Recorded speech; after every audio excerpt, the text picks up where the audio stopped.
I am Paula Harris, Public Relations Officer of the St. George Parish Independence Committee. Today we are here in Dash Valley, St. George, where we are highlighting our parish project. The theme is the Breadbasket 3.0, the beauty within.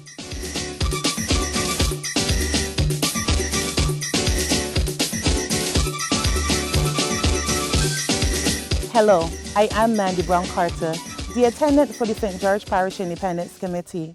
And we are in the beautiful parish or district of Dash Valley, where we're doing an interview with Mr. Kent of the Street Vibes Variety Bar. And our two ambassadors, Shaqan and Nicole, will now interview him. Hi, my name is Nicole Seeley. Hi, my name is Shaqan Marshall. And we are the 2025 Parish Ambassadors for St. George. So Ken, what inspired you to start your shop and with it beautify the surrounding areas of St. George? Well, exactly. There was a lot of bush and debris in this area, and females feared to walk this sidewalk on nights. What made you start getting into beautification in the first place? Well, I was always interested in plants from a young age. I furthered my studies on plants, and by collecting a various amount of plants, it was no other choice but to selectively choose them and spread them to the community. What kind of work do you do here? Well, I do landscaping, I do miniature cuts of plants, I do foliage, I do as well as engrafting as well, and I sell a variety of plants in the process as well. Yeah. How do you feel about contributing to the bread basket? I feel very special contributing to the bread basket, as this is my actually first contribution to the bread basket, and I am feeling so joyful about it. And what would you say made this area unique to Dash Valley and the entire St. George community? Okay, this is one it is like a mainstream. You don't go wrong. This is a shortcut through to the town. Instead of you going all around, it's just a straight flow. And this community again was always a sugar community. A lot of people work in the plantations and stuff. So it has a history, not just Dash Valley and a road. It has a history. It has a lot of background checks on it that people don't even know about it. I have done my research. I have actually looked into a lot of stuff in this village, and it is a great village. It has a lot of potential. I see that you make drinks. The stuff that you grow, do you use them to make your drinks? Yes, please. I actually grow like a variety. I grow sour sops. I grow green apples, which would be the golden apples. I grow plums. I know, and others join on my endeavor to actually bring fruits to the shop to help me to grow. So you also mentioned how others have assisted you. So in what way did they help you beautify this area?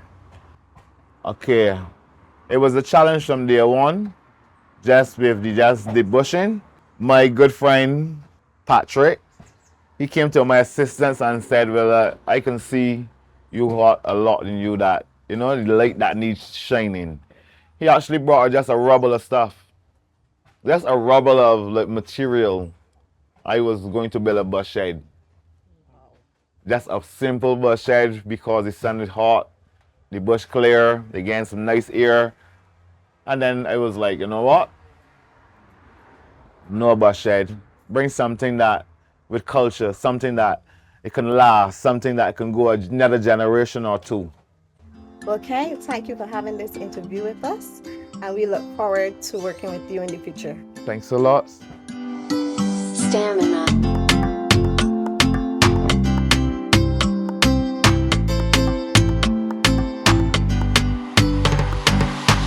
We're currently on site here at Valley Island Farm with the farm manager, Ron Hope. Ron, when members or community members hear Valley Island Farm, what's the first thing that should come to mind? Well, we were formerly Valley Plantation. Now everyone knows us as Valley Island Farm. And from the time you hear Valley, you think of food.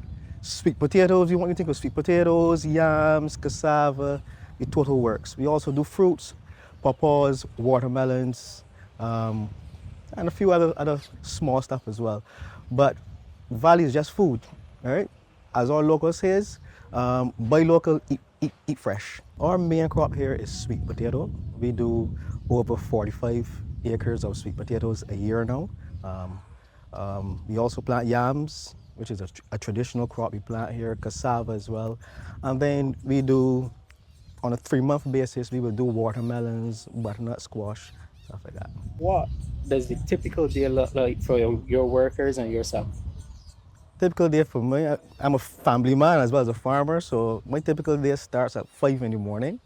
My staff gets here for 6, so I'm generally outside by 5:30 to welcome in the staff and make sure that we are running smooth with what we're going to proceed with for the day. So basically, I will receive about 7 staff at that time. We have a total complement of like 20 staff. So by 7 o'clock, all the staff they're actually here. And then I divide everyone up into groups and we start running from there. So basically, we have guys doing land preparation, using tractors and stuff like that. And then I will have mainly my female contingent will be doing the harvesting, washing and grading of anything to go. We also have our retail shop.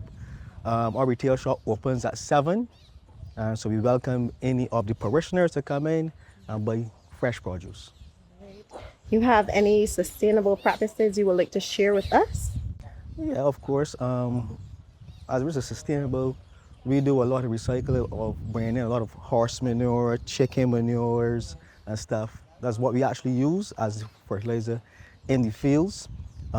We take a lot of strawberry to actually trellis our crops and stuff like that as well. We use a lot of grass to actually cover and mulch crops as well. You mentioned before the interview that you supply to numerous companies here in Barbados. Could you provide us with some of these companies? Well, our main customer that we deliver stuff to is Massey stores. We deliver to these 6 or 7 different Massey stores around the island. We've also started a contract with Price Mart as well. But my main challenge for growth is I want to be able to provide for the people of St. George. So we're actually building a similar like structure here for our customers to come in and buy fresh produce every day. How do you feel about contributing to the bread basket? I'm proud. It's something I always look forward to in life. I feel, elated to know that I actually feed people every day. And what we do here, is nothing toxic, nothing. We try to do everything, on a kind of organic kind of standard. Nicole and myself have visited numerous small farmers. What advice would you have for smaller farmers who would like to reach this scale one day? Okay. Well, the main thing for me here is plan well. As small farmers, the cost of your production is your biggest thing to make a profit. And the climatic factors are changing daily. We know we're going through climate change. That's a big change, so you have to plan properly for that as well. There's also, with the global economy, they're changing prices all the time in the inputs that we put in here from seeds. So I would tell farmers, plan. You got to plan, you got to make sure what you are going to plant or how you're going to manage that particular crop. One more question. In terms of challenges, what are some of the challenges you have here at Valley Island Farm and what have you done to overcome these challenges? Larceny is on the tongues of all farmers, and it's real sad to say it, but larceny is our biggest challenge around here. As I would have mentioned before, the climate change, so it makes it difficult because right now we should be having lots of rain because it's our rainy season, but we're not seeing that. So that restricts the planting that I can do as well in certain areas because the conditions are not as favorable, right? And then when you do get rain, you get lots of rain at one time. You still can't do anything. Then there's the factor of skilled labor as well.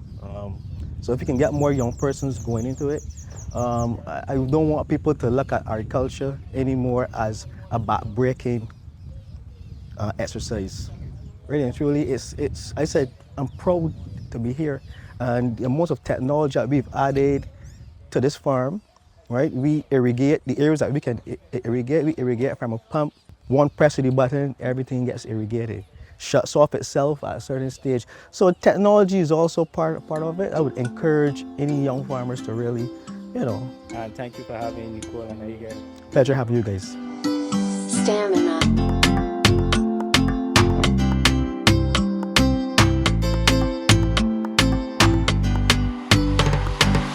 So we are here in the beautiful parish of St. George in Drax Hall Hope with a young farmer, Romario. Romario, what got you into farming? Actually, I used to do landscaping with my cousin named Keith Olsen. Bit before I started to do bartending, actually. So I just got into the aspect of basically dealing with more flowers and things, basically. Then I realized my uncle out here all this time. And I was like, let me go and start working with uncle a little bit. And then I really got into the field, and then I tell myself, well, as you can see, I like how he's looking out here, and I just tell myself I want to be a part of it too. So uncle was basically like, come join me, and that's how I get part of his right now. So Romario, tell us a bit about what you grow here. So basically right now we have okras, watermelon in between the beds as well. And what you can see right here at the top, the vines, is yam. What does the typical day of a young farmer look like? Well, right now I try to juggle both this and my actual occupation. So I'm actually a barman, mixologist, whatever you want to call it, at Zacchio's restaurant.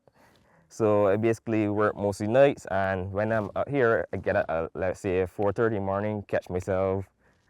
Not much of a morning person, you know what I mean? An hour to hour catch myself, and then come out in the ground and basically try to put in as much work as I can. So basically I'll be done, like, let's say start at 6, finish by 10, catch myself, and then get ready for it. Romario, do you get assistance with farming? So I actually have a TikTok named Bajan Backyardigan. I am the Bajan Backyardigan, but we got the real OG. I call him Uncle Bud, but his real name is Melvin. So he helps me a lot. And also from videos that I've been doing, I have 2 or 3 friends that actually passed through, especially my cousin Jajuri, you might know her, international artist right now. Yeah. Big up Jajuri. She actually passes through and helped me as well. So I have some people that actually pass through and give me a hand. So what would you say are some of the challenges as a young farmer that you encountered, and what have you done to overcome those challenges? So as you can see, my main concern would be just farming a bed.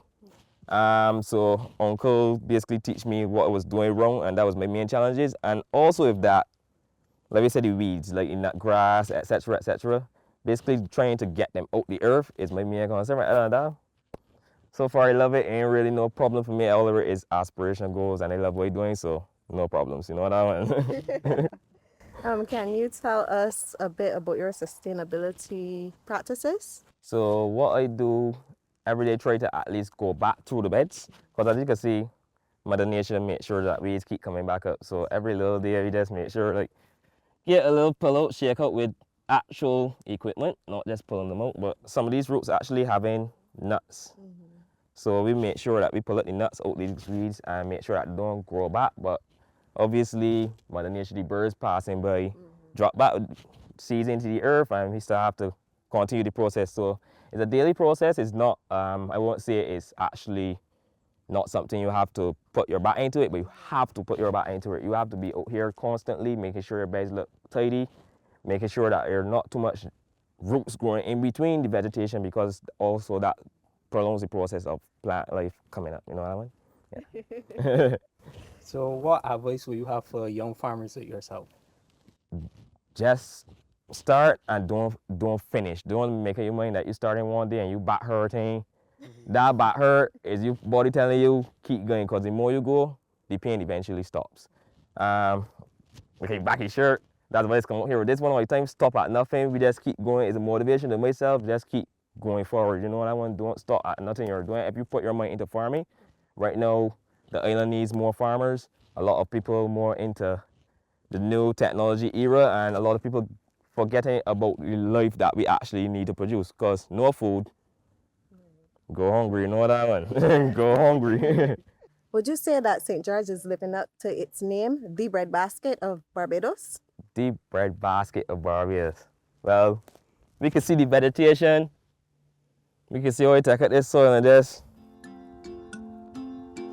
That is soil mix, you know. That's Bajan St. George soil. We are the breadbasket, and it will continue for future generations to make sure that we are the breadbasket for future Barbados.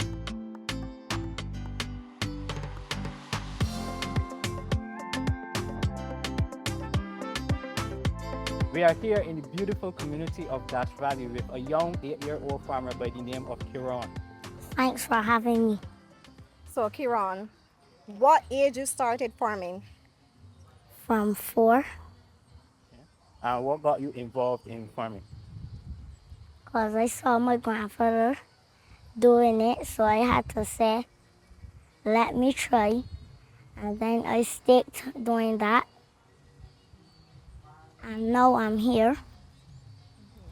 And I still do it all the time. Okay. What kind of animals do you have? I have pigs, sheep, goat, fish, chickens, dogs. Yeah, and what would you say is your favorite animal to take care of? Which animal? Pig, A pig? Why? because you're calm. And who helps you with your farming? My father and my grandfather. So, Kiran, what does your day-to-day task look like as a young farmer? It looks easy, but most people can't get it done. They say that I'm a very smart boy, but I already know that I'm a very smart boy.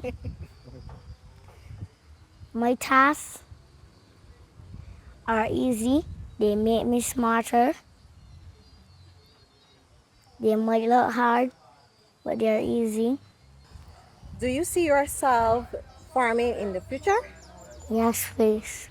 All right, my final question to you, Kiran, is what advice will you give to young farmers like yourself? So keep on trying. Do not give up. So thank you so much, Kiran, for having us here. You're welcome. Thank you. Community independence celebration.